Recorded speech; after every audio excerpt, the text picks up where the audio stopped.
जय Hind and hello guys, स्वागत है आपका आपके अपने YouTube चैनल ज्ञानदेह होस्ट में। एंड इस वीडियो के अंदर आपको बताने वाला हूं स्टाफ सिलेक्शन कमीशन यानी कि एसएससी सीजीएल ऑनलाइन फॉर्म 2026 के बारे में, जहां पर गाइस आपको लेटेस्ट अपडेट के साथ में and last date new update के साथ में फॉर्म कैसे फिल करना है इसके बारे में संपूर्ण जानकारी दी जाएगी।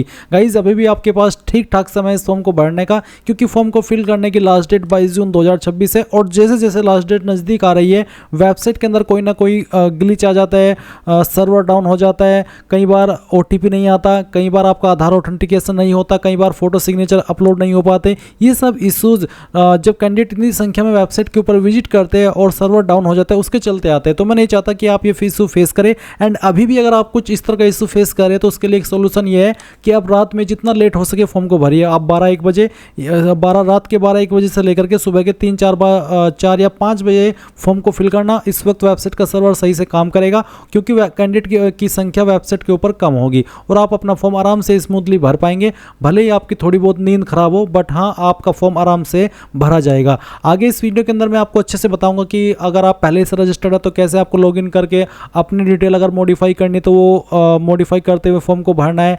एंड अगर आप फ्रेशर है तो कैसे आपको नया रजिस्ट्रेशन करते समय अपना फॉर्म भरना है।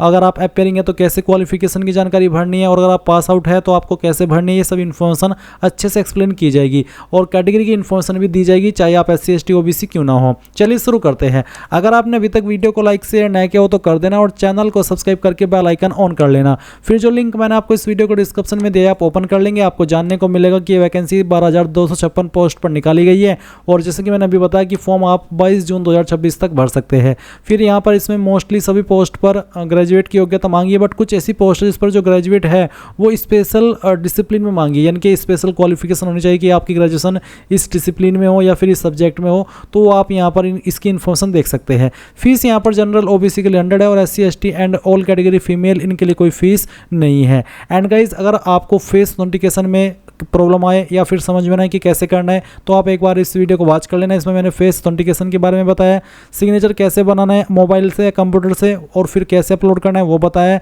लाइव फोटो कैसे अपलोड करना है उसकी इन्फॉर्मेशन भी दी गई है। तो ये सभी इन्फॉर्मेशन जानने के बाद आप यहाँ पर इंपॉर्टेंट लिंक के सेक्शन से अप्लाई ऑनलाइन लिंक ओपन करेंगे। अब आपके सामने यहाँ पर SSC की ऑफिशियल वेबसाइट आ जाएगी। यहाँ पर आ जाने के बाद में मैं आपको बता दूं, अगर आप पहले से रजिस्टर्ड है इस वेबसाइट के ऊपर तो आप डायरेक्टली लॉगिन और रजिस्टर इसके ऊपर क्लिक करेंगे, अपना राशन नंबर डालेंगे जो आपको राशन करने के बाद में मिलता है, अपना पासवर्ड डालेंगे जो आपने बनाया था और कैप्चा कोड डाल करके लॉगिन कर लेंगे। अब गाइज आप पहले से रजिस्टर्ड तो है, बट आपको आपका पासवर्ड नहीं पता और ना ही आपको आपका राशन नंबर पता, तो आप उसको कैसे रिकवर करेंगे वो भी आप जान लीजिए। आप फॉरगॉट पासवर्ड इसके ऊपर क्लिक करेंगे, गेट वेरिफिकेशन कोड वाला ऑप्शन सेलेक्ट करके कंफर्म के ऊपर क्लिक करेंगे एंड देन इस तरह का इंटरफेस आएगा। अब आपको यहाँ पर आपकी डेट ऑफ बर्थ इसमें सेलेक्ट कर लेनी है जो आपने फॉर्म के अंदर भरी थी।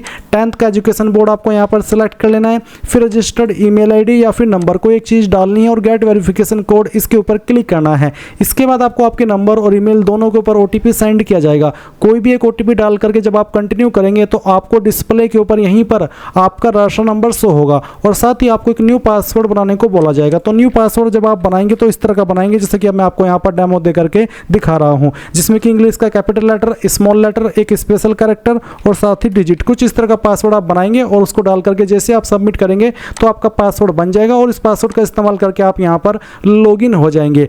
अब गाइज अगर आप फ्रेशर है, आपने इस वेबसाइट का इस्तेमाल करके पहले कोई फॉर्म भरा ही नहीं, पहली बार कोई फॉर्म भरने वाले हैं, तो आपको इसमें पहले रजिस्टर होना होगा, यानी कि अपना अकाउंट क्रिएट करना होगा। इसके लिए आप यहाँ पर रजिस्टर नाउ इसके ऊपर क्लिक करेंगे, देन आपके सामने इस तरह से इंटरफेस आएगा। अब आपको यहाँ से कंटिन्यू कर देना है।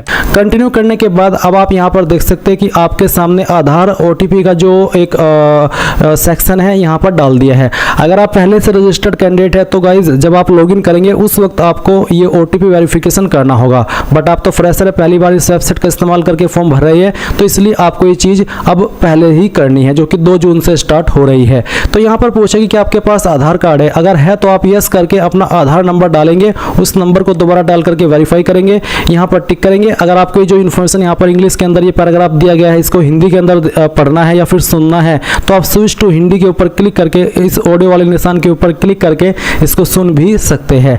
एंड उसके बाद गाइज आपको सेंड OTP के ऊपर क्लिक करना है। अगर गाइज आपके पास आधार नहीं है तो आप यहाँ पर इस पहले वाले ऑप्शन में नो करके इनमें से कोई एक ID दे सकते हैं। जैसे कि आप यहाँ पर देख सकते हैं Aadhaar card, voter ID card, PAN card, driving licence, government ID card, तो इनमें से कोई भी एक ID आप दे दीजिएगा। फिर जैसे कि यहाँ पर please upload date of birth proof, जिसमें कि आप birth certificate, school leaving certificate, certificate of date of birth, इनमें से आपको एक सर्टिफिकेट देना होगा DOB प्रूफ के लिए। फिर एड्रेस प्रूफ के लिए आप इनमें से कोई एक ID दे सकते हैं। उसके बाद आप यहाँ पर आपका फोटो अपलोड करेंगे। उसके बाद आप देखेंगे अपलोड जेंडर प्रूफ, आपको जेंडर प्रूफ भी देना होगा, जिसमें कि आप Aadhaar card, voter ID card, birth certificate, school leaving certificate, इनमें से कोई भी एक चीज़ दे सकते हैं। तो ये सभी चीज़ें आपको देनी होगी अगर आप आधार के अलावा किसी और अन्य ID का इस्तेमाल करके इसमें रजिस्टर हो रहे हैं। पर अगर आपके पास आधार है तो सिंपली इसमें यस करके अपना आधार नंबर डाल करके दोबारा डाल करके यहाँ पर टिक करके सेंड OTP के ऊपर क्लिक कीजिएगा। इसके बाद जो OTP आपके नंबर के ऊपर गया है वो नंबर जो कि आपने आधार के साथ में लिंक करके रखा है वो आप यहाँ पर डालिएगा और वेरीफाई OTP इसके ऊपर क्लिक कीजिएगा। जैसे आप इसके ऊपर क्लिक करेंगे तो देखेंगे सक्सेस यानी कि OTP वेरिफिकेशन हो चुका है। अब आपको यहाँ पर जो आपका नाम है वो 10th के सर्टिफिकेट के अकॉर्डिंग भरना है। पूरा नाम आप यहाँ पर डाल दीजिएगा। इस नाम को दोबारा डाल करके आपको वेरीफाई कर देना है। फिर आपसे पूछे 3 पॉइंट में कि क्या आपने कभी आपका नाम बदला है, अगर हाँ तो यस, नहीं तो आप नो करेंगे। फिर आपका जेंडर सेलेक्ट कर लेंगे, उसको दोबारा सेलेक्ट करके वेरीफाई करेंगे। एंड देन जो आपकी डेट ऑफ बर्थ है ये आपको यहाँ पर एंटर करनी है। डेट ऑफ बर्थ भी आपके 10th के सर्टिफिकेट के अकॉर्डिंग होनी चाहिए। इसके बाद में गाइज आप यहाँ पर वेरीफाई डेट ऑफ बर्थ में दोबारा से अपनी डेट ऑफ बर्थ सेलेक्ट करेंगे और उसको वेरीफाई कर देंगे। फिर आपका जो फादर नेम है वो भी आपको डालना है 10th के सर्टिफिकेट के अकॉर्डिंग ही और उसको दोबारा डाल करके वेरीफाई करना है। फिर आप मदर नेम डालेंगे 10th के सर्टिफिकेट के अकॉर्डिंग और दोबारा डाल करके वेरीफाई कर दीजिएगा।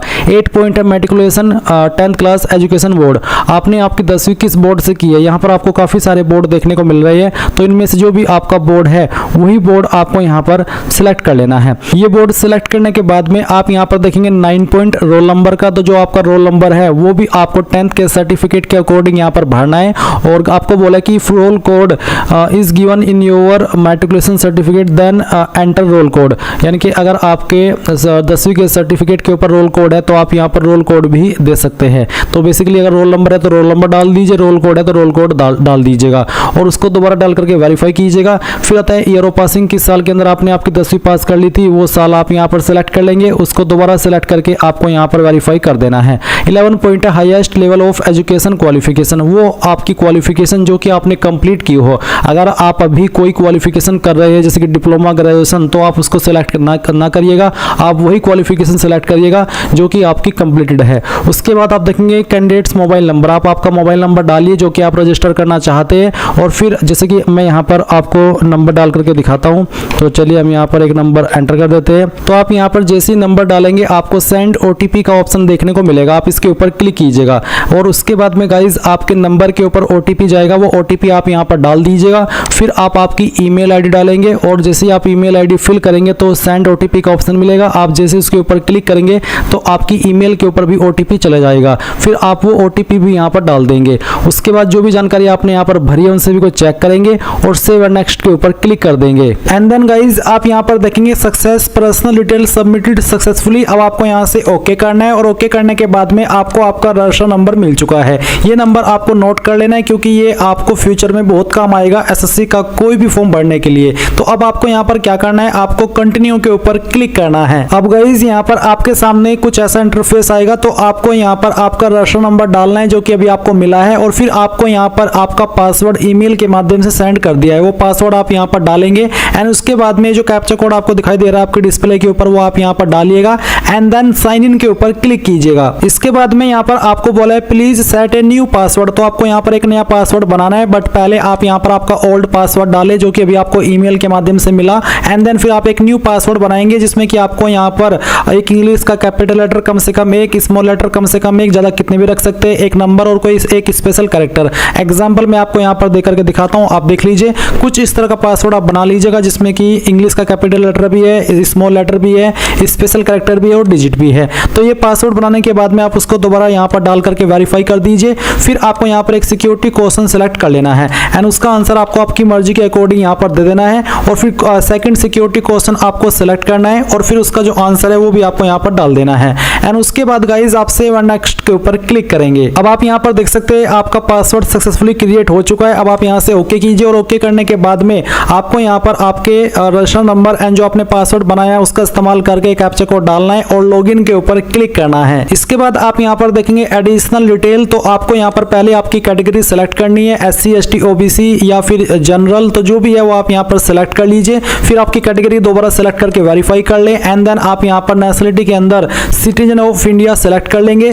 विजिबल आइडेंटिफिकेशन मार्क्स, आपकी बॉडी के ऊपर वो निशान जिससे आपकी बॉडी की पहचान होती है, तो उस मार्क के बारे में आप यहाँ पर लिख देंगे। अगर नहीं है कोई मार्क तो आप नो मार्क लिख दीजिएगा। अगर आप विकलांग है तो आप इस वाले 5 पॉइंट में यस करेंगे, नहीं तो आपको नो करना है। फिर 6 पॉइंट में आपका जो परमानेंट एड्रेस है वो आपको यहाँ पर इस बॉक्स में लिखना है और जो आपकी स्टेट है वो यहाँ से सेलेक्ट कर लेनी है। फिर डिस्ट्रिक्ट सेलेक्ट कर लेनी है और उसके बाद में जो आपका पिन कोड है वो भी आपको यहाँ पर डाल देना है। एंड देन अगर आपका प्रेजेंट और परमानेंट एड्रेस एक है, अलग अलग नहीं है, तो आप यहाँ पर यस कर देंगे और इसके बाद में आपको सेव एंड नेक्स्ट के ऊपर क्लिक करना है। अब ये जानकारी भी आपकी सेव हो जाएगी। अब आपको यहाँ पर ओके करना है और ओके करने के बाद में आपके सामने डिक्लेरेशन है तो आप यहाँ पर टिक कीजिए और इसके बाद में अगर आपने जो भी जानकारी भरी उनको चेक करना चाहते हैं तो आप यहाँ पर प्रीव्यू OTR इसके ऊपर क्लिक करके सभी जानकारी को चेक कर लें और जब आपको लगे कि सभी जानकारी सही है तो वो भी आप यहाँ से डिक्लेयर के ऊपर क्लिक करके इस OTR को सबमिट कर देंगे। नहीं तो आप यहाँ से प्रिंट लेना चाहे तो आप वो भी ले सकते हैं एंड देन फिर आप डिक्लेयर के ऊपर क्लिक कर दीजिए। इसके ऊपर क्लिक करने के बाद देखेंगे डिक्लेरेशन सबमिटेड सक्सेसफुली।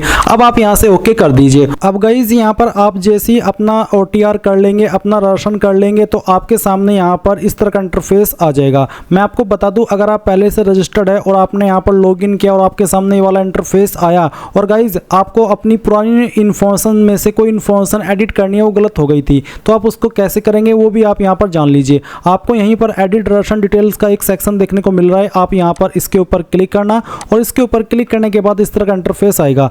अब आप नीचे की तरफ आएंगे और यहाँ पर आप जो भी इन्फॉर्मेशन एडिट करना चाहे वो कर सकते हैं और नीचे आकर के आपको सेंड OTP करना होगा नंबर पर भी और ईमेल पर भी। जैसे ही आप यहाँ पर सेंड OTP कर देंगे आपको OTP सेंड किए जाएंगे, वो OTP आपको यहाँ पर डालने होंगे और उसके बाद में सेव एंड नेक्स्ट के ऊपर क्लिक करेंगे तो आपकी जो एडिट की अतिरिक्त इन्फॉर्मेशन है जिसमें कि आपका एड्रेस भी है और आपकी अन्य इन्फॉर्मेशन भी है वो सभी भी आप एडिट कर पाएंगे और उसके बाद में आप जैसे ही अपनी प्रोफाइल को सबमिट कर देंगे तो वो सबमिट हो जाएगी और जो मॉडिफिकेशन आपने किया है वो आपका मॉडिफिकेशन स्वीकार कर लिया जाएगा। और इसके बाद फिर आपको यहाँ पर आना है जहाँ से आपने डायरेक्टली लॉगिन करके ये वाला इंटरफेस देखा था लाइव एग्जामिनेशन के सेक्शन से, आपको अप्लाई के ऊपर क्लिक करना है। फिर गाइज इस तरह से इंस्ट्रक्शंस आएंगे, आप यहाँ पर फिल फॉर्म इसके ऊपर क्लिक करेंगे। इसके बाद ये सब इन्फॉर्मेशन आएगी जो आपने यहाँ पर OTR करते समय भरी थी, सभी इन्फॉर्मेशन चेक करते हुए नेक्स्ट के ऊपर क्लिक करेंगे और यहाँ से ओके कर देंगे। अब आपको यहाँ पर 19 पॉइंट में आपकी हाईएस्ट एजुकेशनल क्वालिफिकेशन बतानी है। हाईएस्ट क्वालिफिकेशन वो जो क्वालिफिकेशन आपकी कंप्लीट है वो क्वालिफिकेशन आप यहाँ पर सिलेक्ट कर लीजिए।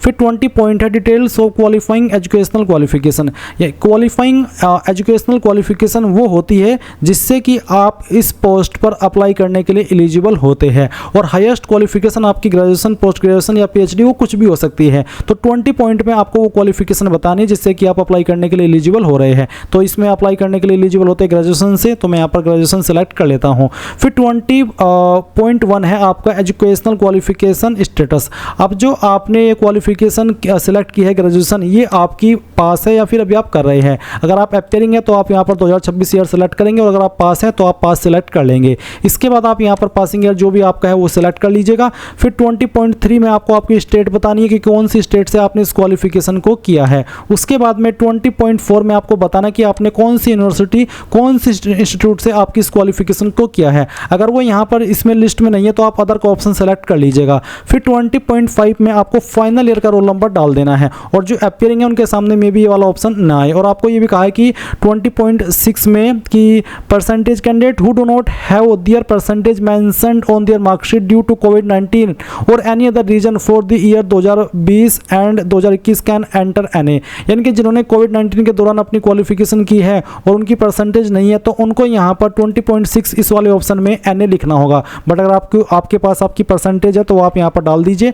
एंड अगर आपके नंबर CGPA के अंदर है तो आप 20.6 खाली छोड़ देंगे और 20.7 भरेंगे। और अगर आपके परसेंटेज में ही है तो फिर आपको यहाँ पर 20.6 भरना है और 20.7 ऑटोमेटिकली डीएक्टिवेट हो जाएगा। अब आप यहाँ पर नीचे की तरफ सेव और नेक्स्ट के ऊपर क्लिक करके यहाँ से ओके कर देंगे। इसके बाद एडिशनल इन्फॉर्मेशन फर्स्ट में पूछा कि क्या आप एक्स सर्विसमैन हैं आर्म फोर्स के, अगर है तो आपको यहाँ पर यस करना है और नहीं तो आप यहाँ पर नो कर देंगे। उसके बाद क्या आपको आयु सीमा के अंदर छूट चाहिए, अगर आप SC ST OBC है, जिनको SC ST को तो 5 साल और OBC को 3 साल एज के अंदर छूट मिलती है और आप ओवर एज हो चुके हैं तो आप यहाँ पर यस करके बता सकते हैं कि मुझे किस कैटेगरी के तहत छूट चाहिए। अगर आप ओवर एज नहीं हुए हैं, भले ही आप SC ST OBC क्यों ना हो, तो आप यहाँ पर नो कर दीजिएगा। फिर 23 पॉइंट है, ये बेसिकली कहा कि क्या आपकी जो पर्सनल इन्फॉर्मेशन है क्या वो आप SSC को देना चाहते ताकि आपको फ्यूचर में जो अपडेट देते रहे किसी भी माध्यम से, चाहे ईमेल चाहे मैसेज। अगर हाँ तो यस, चाहिए आप नो करें चाहे यस करें, इस वाले ऑप्शन पर आपके फॉर्म के ऊपर कोई नेगेटिव प्रभाव नहीं पड़ेगा। इसके बाद आप सेव नेक्स्ट के ऊपर क्लिक करेंगे और यहाँ से ओके कर देंगे। इसके बाद है एडिशनल इन्फॉर्मेशन 2, तो इसमें पहले आपको एग्जाम सेंटर की प्रेफरेंस देनी है 24 पॉइंट में, जहां पर आपको बताना है कि आप पहली चॉइस किस सिटी को देना चाहते हैं। जिसको भी देना चाहते हैं आपकी चॉइस के अकॉर्डिंग वो आप यहां पर सिलेक्ट कर लीजिएगा। इसके बाद में गाइज आप यहां पर देखेंगे आपका सेकंड सिटी, तो सेकंड सिटी आपको देना है अपनी चॉइस के अकॉर्डिंग, फिर थर्ड सिटी भी आपको दे देना है। 25 पॉइंट है कि आप किस मीडियम में अपना एग्जाम देना चाहते हैं, कंप्यूटर बेस्ड वाला, अगर हाँ इन हिंदी तो पहला, नहीं तो आप दूसरा। जो भी आपको लैंग्वेज के विकल्प देखने को मिलेंगे उसमें से आपको आपकी चॉइस के अकॉर्डिंग सेलेक्ट कर लेना है। फिर इसको दोबारा सेलेक्ट करके आपको यहां पर वेरीफाई करना है। 26.1 है कि are you a person with benchmark disability 40% और मोर, यानी कि क्या आप वो कैंडिडेट है जो कि विकलांग है और उनकी विकलांगता 40% या उससे ज़्यादा है। अगर आपके सामने ऑप्शन एक्टिव है तो आप इसका आंसर यस नो में कर देंगे।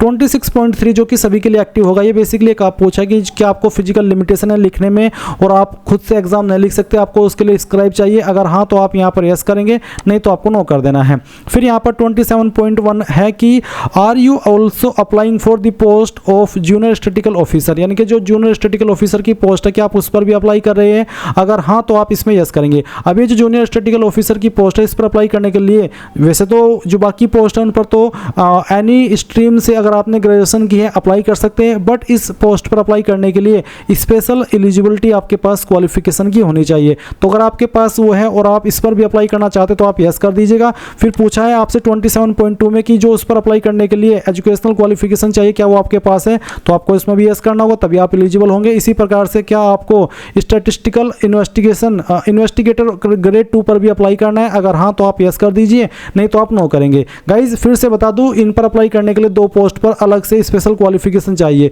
तो अगर उससे जुड़ी हुई आपकी क्वालिफिकेशन है तो ही यस करना, नहीं है तो आप नो कर देना, कोई इस वाली बात नहीं है। इसके अलावा भी बहुत सारी पोस्ट है जिन पर एनी ग्रेजुएट डिग्री वाले कैंडिडेट अप्लाई कर सकते हैं। इसके बाद 29.1 है कि name of language studied at past at matriculation level, यानी कि जो मैट्रिकुलेशन लेवल है उस पर आपने कौन कौन सी लैंग्वेज को पढ़ा है। तो मैं यहाँ पर हिंदी और इंग्लिश सेलेक्ट कर लेता हूँ क्योंकि मैंने इन 2 लैंग्वेज को 10वीं में पढ़ा है। उसके बाद में मीडियम ऑफ मैट्रिकुलेशन एग्जामिनेशन, जो आपका 10वीं का मीडियम था वो हिंदी था, इंग्लिश था, क्या था वो आपको सेलेक्ट कर लेना है। उसके बाद 30.1 है कि क्या आप जो आपकी असिस्टेंट ऑडिट ऑफिसर की पोस्ट है सेंट्रल कार्डर की, इस पर भी अप्लाई करना चाहते हैं, अगर हाँ तो यस, और फिर आपको बताना कि हाँ मेरे पास इससे जुड़ी हुई क्वालिफिकेशन भी है। फिर इसी प्रकार से अगली में पूछा कि क्या आप असिस्टेंट ऑडिट ऑफिसर पर भी अप्लाई करना चाहते हैं जो स्टेट कार्डर की है, अगर हाँ तो यस, और क्या आपके पास फिर उससे जुड़ी हुई क्वालिफिकेशन है तो आप यहाँ पर यस कर देंगे। फिर अगली पोस्ट है कि क्या आप असिस्टेंट अकाउंट्स ऑफिसर स्टेट कार्डर की पोस्ट पर भी अप्लाई करना चाहते हैं और फिर क्या आपके पास उससे जुड़ी हुई क्वालिफिकेशन भी है, तो आप यहाँ पर इस तरह से यस नो कर देना। फिर से कह रहा हूँ कि आपको एक बार नोटिफिकेशन चेक करके देख लेना कि उस पोस्ट पर जो अप्लाई करने के लिए क्वालिफिकेशन चाहिए वो आपके पास है भी या नहीं तो फिर आप कहेंगे कि सर आप तो गलत बता रहे हो, आपने ये बता दिया, आपने वो बता दिया। इसलिए मैं कह रहा हूं कि खुद से भी एक बार नोटिफिकेशन देख लेना है, उसमें आपको अच्छे से बताया। मैं चलिए एक बार दिखाई देता हूं आपको। आप यहां पर देख पा रहे हैं इसमें आपको काफ़ी सारी पोस्ट देखने को मिल रही है। कुछ पोस्ट पर आप देख सकते हैं बैचलर डिग्री यानी स्ट्रीम, इसका मतलब हो जाता है कि किसी भी डिसिप्लिन में किसी भी स्ट्रीम में अगर आपने ग्रेजुएशन किया तो आप इन पर अप्लाई कर सकते हैं। फिर यहाँ पर कुछ पोस्ट आपको देखने को मिल रही है जैसे कि जूनियर स्टैटिस्टिकल ऑफिसर, तो इस पर अप्लाई करने के लिए आपसे एक स्पेशल एलिजिबिलिटी मांगी है। तो इसी प्रकार से जो पोस्ट यहाँ पर आपने देखी इन पर भी एक स्पेशल एलिजिबिलिटी मांगी है, तो आपको उनको देख करके यहाँ पर यस नो में आंसर करना है। इसके बाद आप सेव नेक्स्ट के ऊपर क्लिक करेंगे और ओके कर देंगे। अब आपके सामने यहाँ पर photo signature and face authentication का ऑप्शन आएगा जैसे कि आप यहाँ पर देख सकते हैं। तो आपको जो फेस ऑथेंटिकेशन करना है ये सिर्फ और सिर्फ आपका मोबाइल से होगा MySSC ऐप का इस्तेमाल करते हुए। तो आपको ये कैसे करना है वो मैं आपको यहाँ पर बताता हूँ। तो गाइज इसके लिए आपको क्या करना होगा, जो लिंक मैंने आपको इस वीडियो को डिस्क्रिप्शन में दिया हुआ है आपको ओपन कर लेना है। अगर आपने अभी तक भी नहीं किया तो आप इसको ओपन करेंगे और ओपन करने के बाद आप यहाँ पर एक वीडियो देखेंगे जो कि मैंने mainly face authentication, live photo और सिग्नेचर कैसे बनाना है और कैसे अपलोड करना है उसको लेकर के बनाई हुई है। जब आप इस वीडियो को यहाँ से वॉच करेंगे या फिर यहाँ पर इस लिंक के ऊपर क्लिक करेंगे तो ये यूट्यूब के अंदर ओपन हो जाएगी। और गाइज इस वीडियो के अंदर बहुत ही अच्छे से मैंने बताया है कि आपको कौन सा ऐप इस्तेमाल करना है, जिसमें कि बेसिकली आपको आधार फेस RDB ऐप इंस्टॉल करना होगा, MySSC ऐप इंस्टॉल करना होगा। उसी के साथ में गाइज आप फिर आप MySSC ऐप पर लॉगिन होंगे, अपनी लॉगिन डिटेल का इस्तेमाल करके माई एप्लीकेशन सेक्शन से जाकर के अपने फॉर्म को कंटिन्यू करेंगे एंड फेस ऑथेंटिकेशन के सेक्शन पर आएंगे और इस तरह से आपका फेस ऑथेंटिकेशन करेंगे। आपकी आईज को पलका जब आप झपकाएंगे तो वो आपका फेस कैप्चर कर ले जाएगा और इस तरह से फेस ऑथेंटिकेशन हो जाएगा। फिर आप इसके बाद में आपका जो लाइव फोटो है वो अपलोड कर लेंगे। आपका सिग्नेचर गाइज आपको कैसे बनाना है, किस ऐप का इस्तेमाल करके बनाना है, कितने साइज के अंदर बनाना है और अगर साइज ज़्यादा हो जाता है तो कम कैसे करना है, कम हो जाता है तो ज़्यादा कैसे करना है, इसके संबंध में अच्छे से इस वीडियो के अंदर आपको बहुत ही जानकारी दी गई है। तो गाइज एक बार इस वीडियो को आप वॉच कर लेना, आपको 100% यहाँ पर आपका जो फोटो सिग्नेचर है वो अपलोड होगा और सभी चीज़ें अच्छे से एक्सप्लेन की गई है। तो जब आपका यहाँ पर फोटो सिग्नेचर हो जाए आप यहाँ पर इसी वाले पोर्टल पर आ जाएंगे जहाँ से आप फॉर्म भर रहे हैं, अगर आप फॉर्म कंप्यूटर से भर रहे हैं। तो गाइज जैसे ही आप यहाँ पर आपका फेस ऑथेंटिकेशन कर लेंगे तो आपको देखने को मिलेगा फेस ऑथेंटिकेशन स्टेटस कंप्लीटेड। साथ ही यहाँ पर आपका जो लाइव फोटो आपने कैप्चर किया है वो आपको देखने को मिल जाएगा और साथ ही आपका जो सिग्नेचर है वो भी इस तरह से आ जाएगा। इसके बाद आप सेव एंड नेक्स्ट के ऊपर क्लिक करेंगे और फिर जो भी जानकारी आपने शुरू से लेकर अभी तक भरी है वो आपके सामने आएगी। सभी जानकारी चेक करते हुए आप यहाँ पर सेव एंड नेक्स्ट के ऊपर क्लिक करेंगे, यहाँ पर टिक करेंगे, ये कैप्चा कोड डालेंगे और सबमिट कर देंगे। जैसे ही आप सबमिट करेंगे तो गाइज अगर आप SC ST है तो आपके सामने कोई पेमेंट का ऑप्शन नहीं आएगा, डायरेक्टली आप अपने फॉर्म का जो फाइनल प्रिंट आउट है वो ले पाएंगे। एंड अगर आप जनरल OBC है तो आपको पहले पेमेंट पर सेंड किया जाएगा, जब आप पेमेंट कर देंगे तो आप अपने फॉर्म का फाइनल प्रिंट आउट ले पाएंगे। तो गाइज इस प्रकार से आप लोग SSC CGL ऑनलाइन फॉर्म 2026 भरेंगे। आई होप ये प्रोसेस आपको पसंद आया होगा। अगर अभी भी कोई सवाल डाउट है तो आप कमेंट के माध्यम से पूछ लेना। Thanks for watching. जय हिंद।